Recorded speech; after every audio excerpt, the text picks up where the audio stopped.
Assalamualaikum dan selamat malam. Selamat kembali dalam channel aku. Alhamdulillah kita dapat bersama lagi untuk kita berkongsi cerita, berkongsi info dengan korang semua. Okay, so korang macam mana? Sihat ke?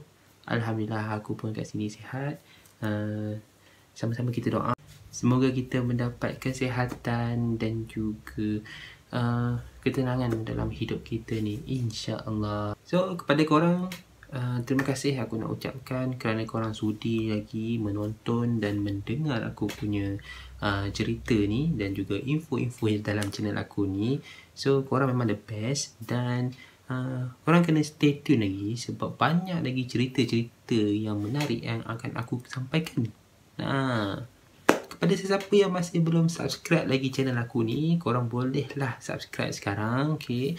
Dan korang like kalau korang suka video, korang like dan juga share kepada semua orang lah, okay? Dan juga kalau korang nak tekan butang notifikasi tu, tekanlah sebab boleh dah dapat info-info video-video terbaru daripada aku.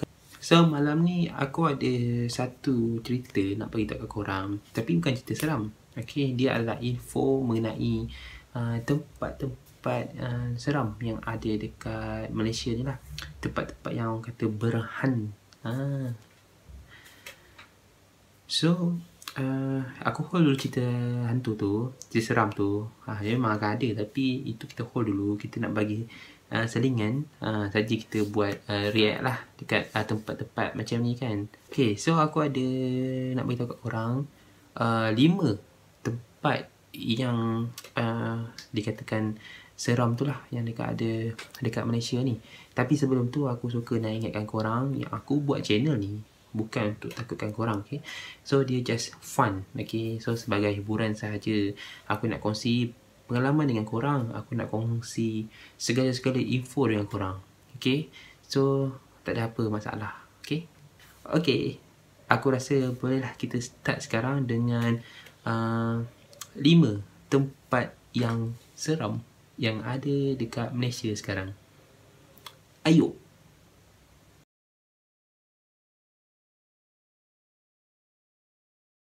Istana Kelly atau lebih dikenali sebagai Kelly's Castle telah dibina pada tahun 1905 oleh seorang peladang getah terkemuka Scotland bernama William Kelly Smith. Bangunan 3 tingkat ini dibina mengikut reka bentuk sebuah mogul, istana mogul di Bandar Agra, India. Okay, tukang-tukang binaan pun terbawa khas dari Madras. William Kelly Smith adalah dari sebuah kampung di Scotland yang dikenali sebagai Kellis. So dari situlah dia dapat nama Kelly's Castle, menamakan rumah dia sebagai Kellis House. Bangunan ini mempunyai 14 buah bilik, sebuah bilik bawah tanah dan terowong rahsia. Itu juga dilengkapi dengan lift yang pertama dibina di Tanah Melayu. So inilah lift pertama dekat Tanah Melayu. Di tingkat kedua pula akan dibina sebuah padang tenis berlantaikan simen.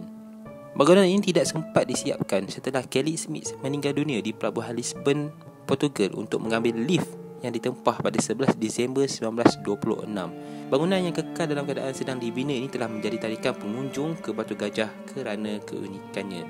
Tempat awak tu. Bangunan ini pun telah berumur lebih 100 tahun. Walaupun tak sekerap dulu, hantu pemilik castle ni orang dia kata dipercayai lah. Dikatakan masih boleh anda nampak termenung kat tingkap bila tiba waktu senja.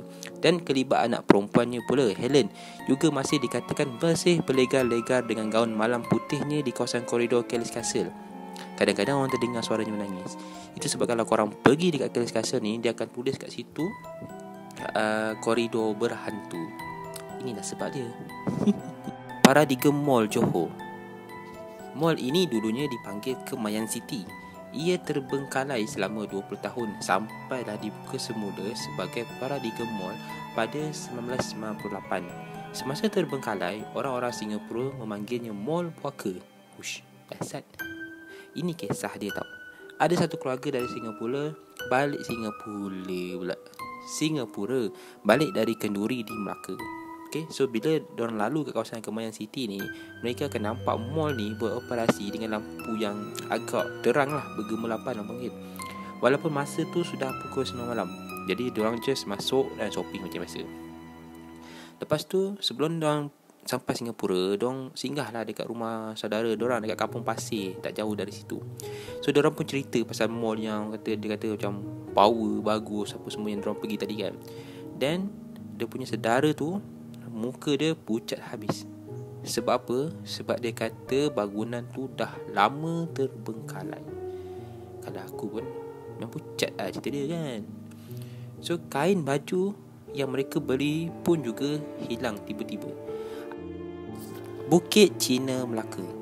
Kawasan Bukit Cina kat Melaka ni dia terkenal lah kan dengan pergi Hang Lippo. So ni memang terkenal lah dengan kalangan orang Melayu. Tapi kalau pelancong asing yang datang dari China akan datang tempat ni, sebab apa? Tempat ni wajib tahu untuk dia orang yang tuju tempat ni. So kalau anda tak pernah jejak kaki kat sini, anda takkan tahu yang kawasan ni juga banyak kubur lama orang Cina. Sesetengah kubur ini sudah ada sejak 1620-an lagi. Bukit ini juga kawasan jogging orang tua-tua. Kau rasa kau nak jogging kat situ? Kau jogging. Dan masa tahun 60-an dan 70-an, kubur kat sini antara tempat favourite kaki nombor ekor untuk mendapatkan nombor bertuah mereka dari hantu Bukit Cina. Itu yang apa yang aku dengar lah.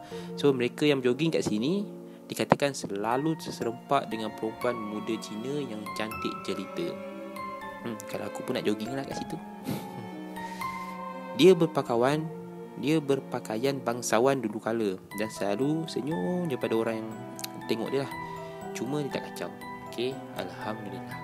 Kata orang ini hantu Hang Lippo. Kata orang dia mati dan dikebumikan dekat situ. Entah betul entah tipu, Hang Lippo saja yang tahu. Wallahu a'lam bisawab, hanya Tuhan saja yang mengetahui. Bukit Hantu. Aku tak sangka lah tempat macam ni wujud dekat Malaysia.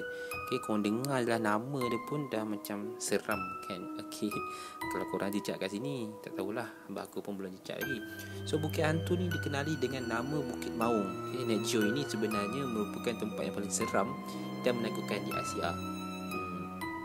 Tempat ini pada asalnya menjadi kubu bagi mempertahankan Pulau Pinang. Namun kubu ini menjadi milik Jepun semasa Perang Dunia Kedua. Di sinilah tempat mereka melaksanakan hukuman pancung dan sesaan tentera dan mangsa. Berikutan itu, banyak roh yang mengganggu dan menjadi penunggu di tempat ini. Kini ia telah menjadi muzium perang yang dikatakan tempat misteri di Malaysia yang paling menakutkan. Kau tahulah kalau muzium ni mesti ada something kan. So kita dah tahu dah. Banyak kejadian misteri dan seram selalu berlaku di tempat misteri di Malaysia yang paling menakutkan ni. Okay, empangan semenyih mempunyai suasana yang sunyi sepanjang jalan dan terdapat tasik atau empangan yang besar setelah anda masuk ke sebuah lorong untuk ke empangan semenyih. Okay, ramai memancing kat sini pada malam hari, tapi dah dilarang dah. Okay, dah dilarang untuk datang seorang diri sebab empangan ni dikenali sebagai tempat yang keras dan mistik.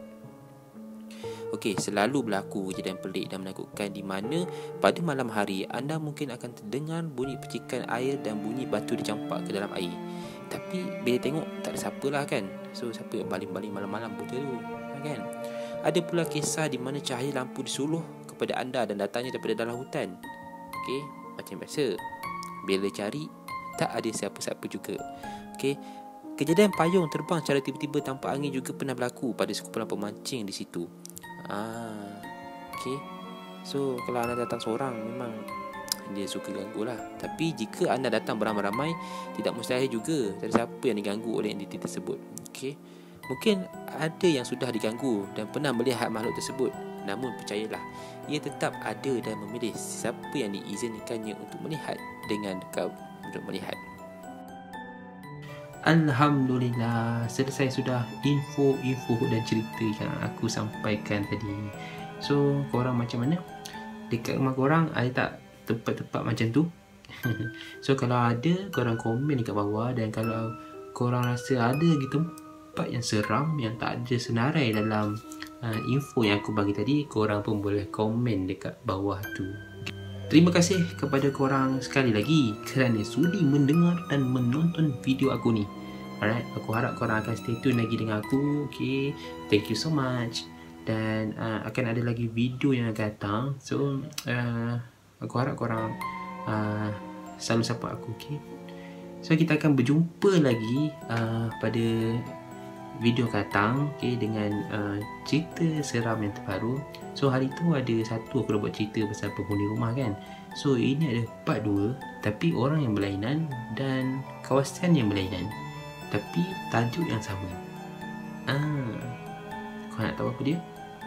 Kena tunggu video tu, okay? So terima kasih sekali lagi. Kita jumpa akan datang. Assalamualaikum.